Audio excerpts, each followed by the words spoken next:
All right, Brakadayi Howard, Brakadayi Howard Shai, Brakadayi Howard, Brakadayi Howard Shai. Call Allah Yahweh, Bashim Howard Shai, Bashim Harakakudash. Double honors to the elders and the apostles of Great Millstone. Peace and blessings and salutations to the hopeful elect. Those in the gospel, brother, of understanding behind Bashim Howard Shai, wherever it may be. This is real quick. This is just a Shabbat service lesson. For those of you newcomers out there that may not be familiar with the Passover on how to observe it. All right, I'm just going to go through the list here that we've created. Brothers in various camps, we go by this, the correct services as to setting up the prayers, the blessing the Shabbat, and this is the service that you brothers are in to know will keep. Okay, now, not saying that you newcomers out there, I like to say if you new and you're not familiar about the Passover, then if you don't feel it's in your spirit, the scriptures say don't eat of the Lord's supper unworthily. So you got to be very careful when you take of the Passover. You're going to be held to that standard, to that oath of Yahweh's blood. So those of you newcomers out there, man, that may not be attached to any camps, man, what I would recommend you do, you can look at this video, get you some lamb, get you some bitter herb. Okay, you got what they call horseradish. You could get the bark, which is the actual root itself. You can find it at natural grocers. You can find it at Whole Foods or any type of health food store. You can find it. It's probably like $1.50. It's not very expensive at all. Or you can go and get you some of that real horseradish that comes in a jar. Okay, because it's pretty bitter as well. For you first time comers out there, what you would do, you get you some horseradish, get you some unleavened bread. Okay, it could be mitzvos. Or if you know how to make the unleavened bread, you can go to Walmart and you can get like a little bread maker. You take the little flour, not the flour, salakia, but you take the bread and you can paste it down on the machine, and it comes out flat. Leavened bread is basically bread without yeast, because yeast is what causes the bread to rise. All right. So with that being said, you can get something which is called mitzvos, which is what those Israelis use, during the time of the Pesach. It has no leavening agent in it, or corn tortillas or whatever. It has no lead in it. What do you call it? Leaven. Okay. Anything with leaven causes bread to rise. So what you can do, you can Google unleavened bread, and it give you an idea on what to look for you newcomers out there. All right, get you some lamb. It could be a couple of things of lamb chops, bitter herb. Get you some red wine, etc. Then you got the unleavened bread, and you eat it in haste. But we're gonna go over the scriptures too. But I really want to matter of fact, I'm gonna just go over the scriptures first, and we just gonna go into the scriptures. To the prayers. So anyway, this is the book of Exodus 12:1. It says, "And the Lord spake unto Moses and Aaron in the land of Egypt, saying, This month should be unto you the beginning of months, and it should be the first month of the year to you, which everything grows." This is the first month of the year. Everything life springs forth. Okay, contrary to popular opinion, Esau teaches that the Lord was born in the dead of winter. That's not true, because you have to understand Esau is conducive to life. He's not conducive to life. He's anti-life. All right, and I'm going to be uploading this to the regular Kansas City site, because my GMS KC Prophets bot has a strike on it. I did a video titled "The Agenda or Your Job," and I didn't even say anything that was fucked up, but somehow Esau got whiff of it, and he flagged the video based on an RT News article, which in fact RT, they have their own YouTube page saying the same shit. But when I did a lesson on it, these demons get offended. But that's okay. Fuck y'all, man. Keep flagging the videos. You just getting cut more. Because at the end of the day, you're going to have to deal with the reality regardless on how many videos you flag. Okay? But anyway, it says it should be the first month of the year to you. So speak ye unto all the congregation of Israel, saying, in the 10th day of this month, they should take to them every man a lamb according to the house of their fathers. All right? A lamb for a house. So this is going over the ceremony. This is breaking down the Passover. It says, and if the household be too little for the lamb, let him and his neighbor next into his house take it according to the number of the souls. And every man according to his eating should make your account for the lamb. Okay, so in this case, man, we're not sharing this with Jakes on the outside. You got a Jake neighbor outdoors or next door. You ain't got to give him your lamb. Just buy enough that's sufficient for you and your household. Me and our camp, I recommend, getting the lamb chops. Like last year, we smoked the lamb. All right, but get lamb chops. They're relatively cheap. They may $4 or $5 a chop. You know, you brothers are celebrating the Passover alone. You can get 1 or 2 chops and you can eat that, you know, and be done with it. You know, don't make it more than what it is. And it says here, and your lamb should be without blemish, a male of the first year, and ye should take it out from the sheep or from the goats, and ye should keep it until the 14th day of the same month, and the whole assembly of the congregation of Israel shall kill it in the evening. All right, and this represents going into the Shabbat, because the Passover takes place Friday sunset. All right, and it's a week Passover. It's a weekly thing, because followed by that, you have what they call the Feast of Unleavened Bread, which you don't eat anything with any leavening agent in it for the whole week. Okay, so from this Friday at evening up until next Friday, you will not be eating anything that have leaven in it, meaning donuts, cookies, you know, certain breads, you know, cupcakes, you know, all those particular products. And also you have to look at a lot of seasonings. A lot of seasonings have leaven agent in it too. So just do the best you can do. You know, anything that says flour on the back of the ingredients, you want to take out, you want to, you know, whatever, get rid of it. If you can afford it, throw it away. Like the apostles always told us, they said, well, since times are hard, what you can do is take it and put it in the back seat of your car or in the trunk of your vehicle and just let it kind of sit out there, or give the shit away, or however you want to do it. But you want to get all the leavening out of your house, because the leaven represents that uncleanliness in us, and that's spiritually symbolic as to why we getting the leaven out of our houses, because you have to understand and know that the death angel may attack. All right, and it says, and they should take the blood and strike it on the 2 side posts of the upper door and the posts of the house, wherein they should eat it. All right, so you don't have to do that. Okay, we are covered by the blood of Yahweh Shai. Lord will. Okay, so you don't have to go take no blood and put it over your doorpost. No, you don't have to do that. All right, the scriptures say, rehearse the righteous act. And it says, and they should eat the flesh in that night and roast it with fire and unleavened bread. So how you do that? You can grill it or you can put it in an oven. All right, keep it simple. It says here, with his head and his legs and the putrins thereof. All right, we ain't gonna eat a lamb with heads and legs. No, we're not gonna do that. All right, because they don't even sell it like that for real. And it says, and ye should let nothing of it remain until the morning, and that which remaineth of it until the morning ye should burn with fire. So whatever you don't eat, just throw it away. Get rid of it. You see what I'm saying? Get rid of it, throw it away, get it out your house, call it a day.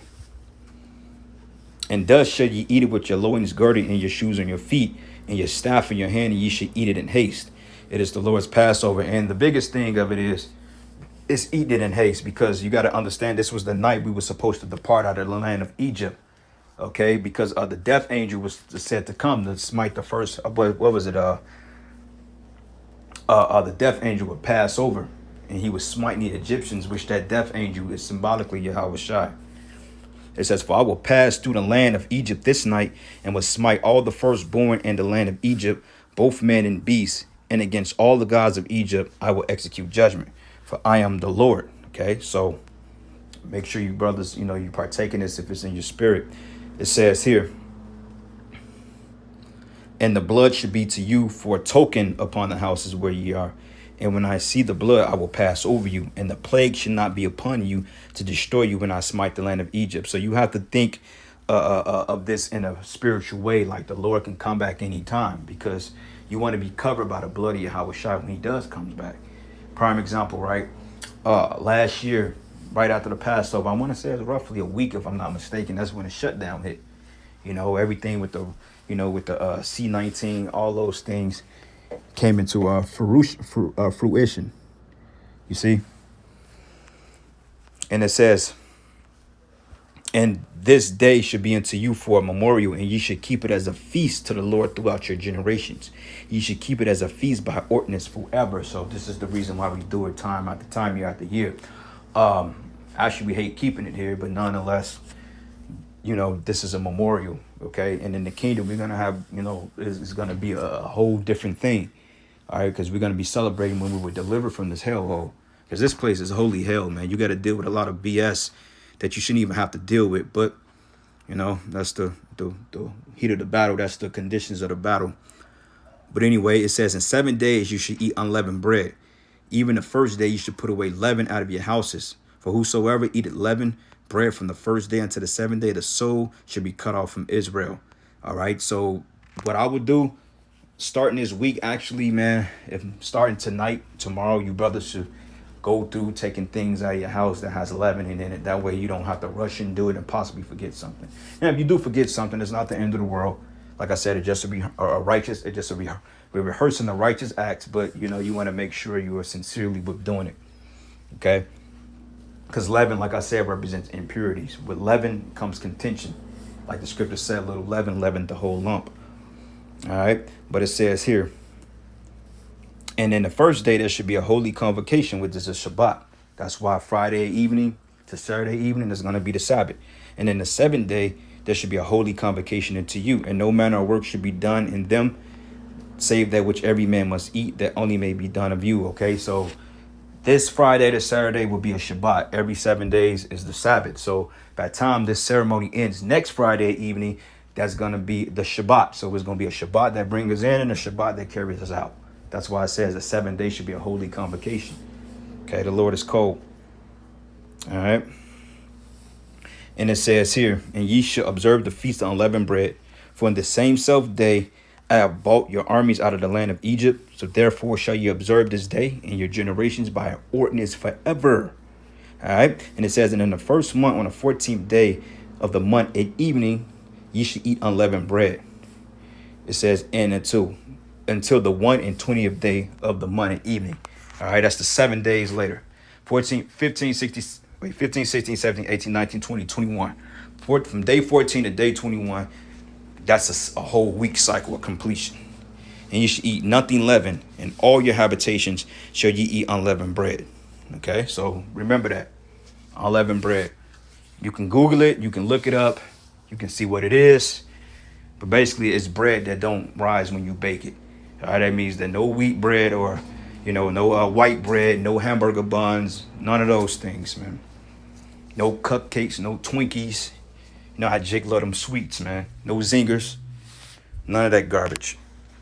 All right, so this is just how we observe the ceremony, for those of you that may have an idea on what you can do, which, like I said, man, you can just go through the steps I just mentioned and be done with it, because like I said, I know a lot of new brothers, they're not really familiar on how the Shabbat services work. So don't burden yourselves with trying to go through the whole Shabbat service if you don't understand, because you have to have the ram's horn, you have to have the candles with the menorah, etc.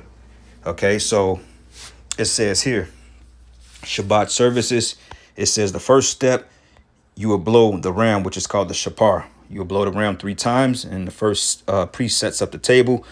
Okay, you got the horn, which is the ram's, or the what do you call the ram's horn. You have the wine, cups, Tanakh, and Bibles. Tanakh is basically the Hebrew equivalent Bible. Okay, it's the law, the war, or the book of the prophets and the law. Okay, it says, and the first priest blesses the lights in Hebrew. Okay, which this is the prayer here. It says here, Barakatah Yahweh, Hawa'ah, Nathan Lanawa, Awar, Lawara. It's basically how you say, bless you, the Lord, that give us lights to see. Okay, so that's how you would say that prayer in the Hebrew. All right, so the first priest is going to bless the Shabbat, which is going to be Yahweh Ba'ashim Yahweh Shai, Barak HaShabbat Hazah Ba'Shalom, which means, it says, the Lord in the name, he is salvation. And it says, and bless the Shabbat to us. Ba'Shalom means in peace. All right, so the 5th step, it says the priest lights the candles, 7 candles, menorah, which I'm actually looking at one right now. I wish I did a video footage of it. But it says here, Yahweh Ba'ashim Yahweh Shai, Barak Zamanara. It says Zamanarura, which means in the name of the Lord, he is salvation, bless this lamp. Okay, so you will blow the shapar, which is the ram's horn. You blow it once. And then in Hebrew, you will command the congregation to face the east, which is Imajim Wa Panya Hakwadam, which means rise and face the east. All right. Step 8, it says the first priest leads the congregation in the following prayers. All right, you got the curses, then you got the Shema, you got the Psalms 121, the Lord's Prayer, which is Matthew 6, chapter 9th verse down to 13th, and the 10 commandments, which is Exodus 21 through 7, and you will recite those all in the Hebrew. All right. Second priest is called to the podium. Then the youngest man blow the shapar, which is the horn. And the youngest man will say the blessings for the wine, which is Barakatah Yahweh, Ha'ara'ah, Nathan Lanawa, Pariyah, Hakapan, Tawada, Aman, which means bless in the name of the Lord that give us the fruit of the vine, so be true. Okay, which is Aman. All right. So let me see what step was that. Verses 11.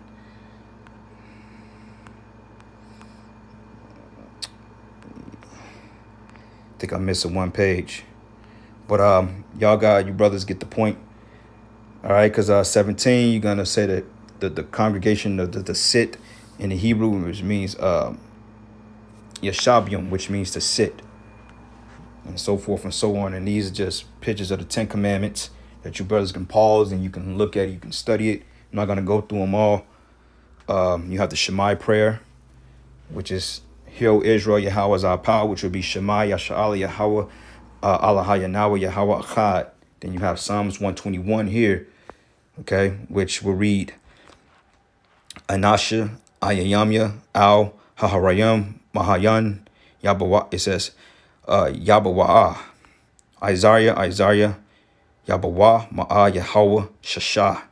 It says, Shemayam, or Shemayam, Raratazah, Ayah. It says, La'ah, Yonatan, Lamawat, Ragalah, Ya'Allah, Nawam, Shashamara, Hana, Ya'Allah, Naram.